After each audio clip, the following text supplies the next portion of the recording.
Bismillahirrahmanirrahim. Assalamualaikum warahmatullahi wabarakatuh.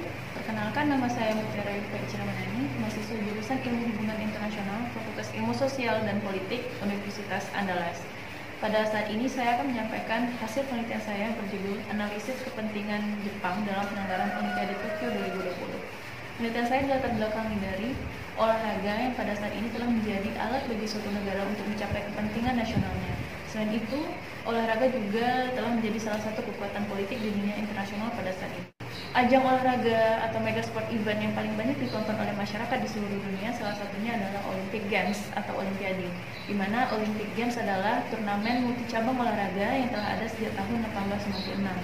Adapun organisasi yang menaungi penyelenggaraan Olimpiade yaitu IOC atau International Olympic Committee.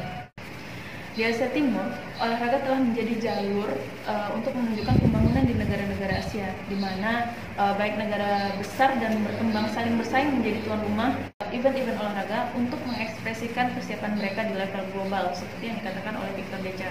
Kemudian kita lihat dari negara Jepang. Negara Jepang merupakan negara Asia pertama yang aktif dalam Olimpiade, ditandai dengan keikutsertaannya pada pertandingan Olimpiade di tahun 1912 di Stockholm. Jepang juga merupakan negara Asia pertama yang menjadi penyelenggara Olimpiade pada tahun 1964. Pada kali ini adalah kali keempat bagi Jepang untuk menyelenggarakan Olimpiade, yang artinya Jepang merupakan negara Asia yang paling banyak menyelenggarakan Olimpiade.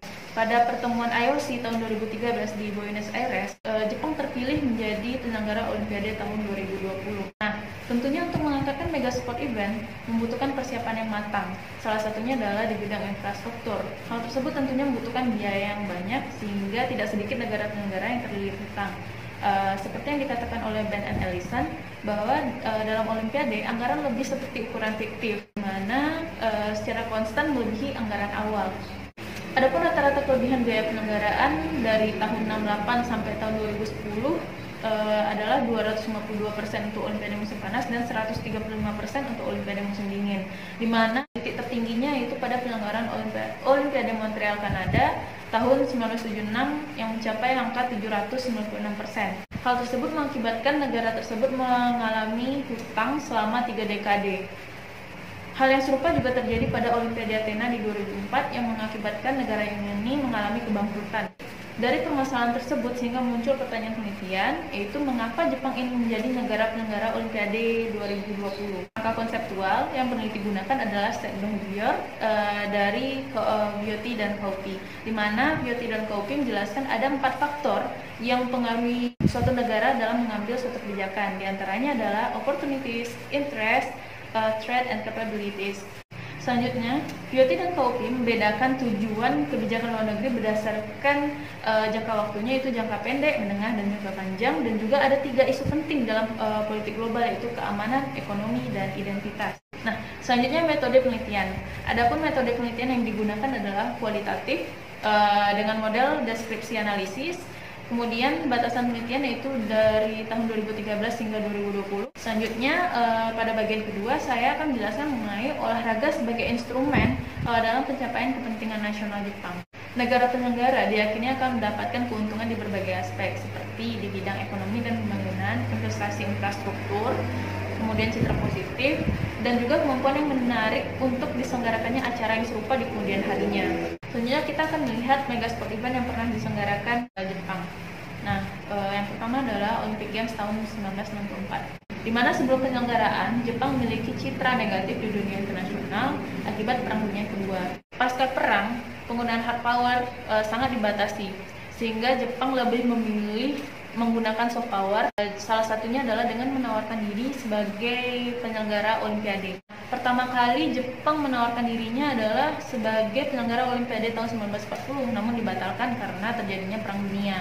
Kemudian barulah Jepang menjadi penyelenggara Olimpiade pada tahun 1964. Olimpiade Tokyo sering disebut sebagai kembalinya Jepang ke masyarakat internasional, di mana bagi Jepang Olimpiade tahun 1964 ini merupakan peristiwa yang bersejarah yang menandai berakhirnya periode rekonstruksi pasca perang dan menunjukkan pertumbuhan ekonomi Jepang yang tinggi. Nah, selanjutnya yang kedua adalah Olimpiade Sapporo tahun 1972, merupakan Olimpiade musim dingin pertama di Asia. menarik 1.128 atlet dan 35 negara, dan merupakan kali pertama Jepang meraih medali emas di Olimpiade musim dingin. Pada Olimpiade ini infrastruktur jalan meningkat sangat pesat, di mana pembangunan jalan raya nasional menjadi 32.650 km dan jalan aspal meningkat menjadi 27.282 km, sehingga menyebabkan penambahan jumlah mobil pribadi yang ada di Jepang pada saat itu. Nah, selanjutnya adalah Olimpiade Nagano pada tahun 1998 yang merupakan Olimpiade musim dingin terakhir yang diadakan pada abad ke-20. Adapun tujuan dari penyelenggaraan Olimpiade Nagano tahun 1998 adalah coexistence with the beauty of nature and its beautiful resources, dengan cara mendaur ulang sumber daya yang ada. Nah, selanjutnya adalah FIFA World Cup 2002, di mana FIFA World Cup atau Piala Dunia ini merupakan kali pertama yang diadakan di Asia oleh lebih dari satu negara, yaitu Jepang dan Korea Selatan. Nah, pada saat itu Jepang meraih keuntungan sebesar 12 miliar yen dari penyelenggaraan tersebut, dan juga berdampak besar dalam promosi Jepang dalam penawaran Olimpiade musim panas. Kemudian Piala Dunia 2002 berdampak positif pada entry wisatawan asing ke Jepang. Selanjutnya di bab 3, saya akan menjelaskan mengenai persiapan penyelenggaraan Olimpiade Tokyo 2020. Pertama, kita akan melihat sejarah dan dinamika Olimpiade, di mana pelaksanaan Olimpiade pertama kali itu didasarkan atas politeisme Yunani kuno yang menyelenggarakannya dalam mitologi Yunani atas nama Zeus yang dianggap sebagai dewa terbesar. Nah, Olimpiade kuno pertama ini dilaksanakan pada tahun 776 sebelum Masehi. Pada tahun 393 Masehi, Olimpiade ditiadakan dan dihapuskan oleh Theodosius, the Roman Emperor. Dan barulah pada tahun 1896 Olimpiade mulai dimainkan lagi, sehingga pada tahun 1856 dikenal sebagai Olimpiade modern. Nah, pada tanggal 23 Juni 1894 IOC terbentuk oleh 79 perwakilan dari 13 negara dan menyepakati bahwa Olimpiade diselenggarakan setiap 4 tahun sekali dan juga merupakan simbol perdamaian. Nah, Olimpiade ini sendiri merupakan wadah olahraga universal yang mencakup dan menyatukan seluruh dunia. Selanjutnya kita akan melihat persiapan Jepang untuk Olimpiade tahun 2020. Pada dasarnya, Jepang melakukan lobby penawaran persiapan untuk menjadi tuan rumah Olimpiade hampir secara konstan sejak tahun 1930. Pada penawaran untuk menjadi penyelenggara Olimpiade tahun 2016, Jepang mengalami kegagalan, sehingga pada tahun 2011, Jepang mengumumkan keinginannya untuk menjadi penyelenggara Olimpiade tahun 2020 ini. Nah, pada 7 September 2013, di sesi IOC ke-125 di Buenos Aires, Tokyo akhirnya memenangkan penawaran untuk menjadi penyelenggara Olimpiade tahun 2020. Pada 7 September 2013, pada sesi IOC ke-125 di Buenos Aires, akhirnya Tokyo memenangkan penawaran untuk menjadi penyelenggara Olimpiade. Nah, pemerintah Jepang berharap Olimpiade multi event ini akan menjadi katalisator untuk kebangkitan dan regenerasi bangsa Jepang. Ini adalah maskot dari Olimpiade tahun 2020 nanti, di mana yang berwarna biru yang bernama Mirai Toa sebagai maskot Olimpiade, dan Somaiti yang berwarna pink menjadi maskot Paralimpiade. Penyelenggaraan Olimpiade 2020 nanti bertujuan agar pertandingan ini membawa perubahan positif di Jepang dan juga di seluruh dunia. Jepang telah menjuluki Olimpiade tahun 2020 ini sebagai Olympic Games of Reconstruction. Selanjutnya kita melihat tantangan yang dihadapi Jepang. Nah, Jepang adalah negara yang secara etnis homogen, di mana minoritas asing mengalami rasisme dan diskriminasi. Nah, sebagian besar bisnis dilakukan dalam bahasa Jepang, dan juga kemahiran dalam bahasa Inggris di Jepang itu tidak dianggap penting. Selanjutnya juga dalam permasalahan ketenagakerjaan migran, di mana tenaga kerja migran yang bekerja pada infrastruktur Olimpiade menghadapi masalah. Program pelatihan magang teknis yang ditujukan untuk negara berkembang seperti Malaysia dan Indonesia telah ada sejak tahun 1993, di mana pelatihan ini dianggap sebagai bentuk eksploitatif untuk mendapatkan tenaga kerja yang murah. Seperti yang dilaporkan oleh BWI, Federasi Global Serikat Pekerja Industri Konstruksi, di mana trainee secara teratur mengumpulkan utang karena biaya rekrutmen atau deposito yang tidak jelas, jam kerja berada di atas batas legal, dan juga kondisi mental dan fisik pekerja yang buruk. Selain itu, budaya ketakutan yang merajalela sehingga membuat para pekerja tidak mengajukan keluhan tentang kondisi kerja karena khawatir akan kehilangan pekerjaan. Selanjutnya kita melihat kapabilitas yang dimiliki oleh Jepang, di mana sumber daya manusia, teknologi, serta reputasi merupakan kapabilitas politik yang dimiliki oleh Jepang yang dapat dilihat dari suksesnya penyelenggaraan beberapa mega sport event sebelumnya. Nah, Jepang juga berpengalaman dalam penyelenggaraan mega sport event. Tokyo juga telah memiliki arena peninggalan Olimpiade sebelumnya. Kemudian kita lihat peluang Jepang di Olimpiade 2020, di mana penyelenggaraan ini akan memiliki efek positif pada ekonomi Jepang melalui yang pertama adalah peningkatan pariwisata asing dan yang kedua adalah peningkatan investasi konstruksi yang terkait dengan event. Nah, investasi infrastruktur baik yang berkaitan langsung dengan event ataupun infrastruktur pendukung. Untuk prediksi dampak ekonomi pada Olimpiade 2020 nanti, Bruckner dan Papa melakukan studi dari negara penyelenggara Olimpiade sebelumnya dengan menggunakan data panel lintas negara untuk periode tahun 1950 hingga 2009 untuk mengukur dampak dari penyelenggaraan Olimpiade secara nyata. Kita dapat melihat dari grafik berikut, di mana grafik tersebut menunjukkan bahwa menjadi negara penyelenggara Olimpiade memberikan dorongan yang signifikan bagi pertumbuhan PDB real antara 5 dan 2 tahun sebelum Olimpiade diselenggarakan. Selain itu juga efek kumulatif pada tingkat PDB real adalah plus sekitar 10% pada tahun-tahun menjelang Olimpiade. Selanjutnya adalah tingkat PDB tidak turun secara substansial setelah penyelenggaraan Olimpiade selesai. Dengan kata lain, dampak positif terhadap ekonomi tetap ada, meskipun investasi tetap cenderung menurun secara jelas pasca penyelenggaraan Olimpiade. Ross dan Spiegel mencatat bahwa negara tuan rumah cenderung menerapkan kebijakan untuk mendorong pertumbuhan ekonomi ketika mereka terpilih untuk menjadi penyelenggara Olimpiade.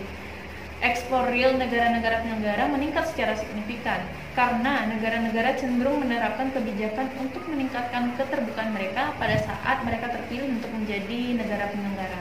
Dalam hal ini, pada tahun yang sama ketika Jepang terpilih sebagai penyelenggara Olimpiade tahun 2020, Jepang juga mengumumkan bahwa dirinya bergabung ke dalam organisasi perdagangan regional yaitu TPP atau Trans-Pacific Partnership. Nah, jadi Jepang menggunakan peluangnya ketika namanya terpilih menjadi penyelenggara Olimpiade digunakan untuk bergabung ke dalam TPP. Nah, juga menjadi tuan rumah Olimpiade Tokyo juga akan meningkatkan keseimbangan travel Jepang, di mana dapat dilakukan melalui 2 jalur, yaitu peningkatan jumlah pengunjung asing dan juga peningkatan pengeluaran per pengunjung yang mengakibatkan kontribusi positif terhadap perekonomian Jepang. Selanjutnya adalah bab 4, analisis kepentingan Jepang dalam penyelenggaraan Olimpiade tahun 2020. Yang pertama adalah kepentingan nasional Jepang. Kepentingan nasional atau interest suatu negara adalah untuk mengejar kekuasaan atau power. Dari konstitusi negara Jepang atau Nihon Koku Kenpo, ada 4 dasar kepentingan negara Jepang, yaitu pertama, menjaga perdamaian dan keamanan.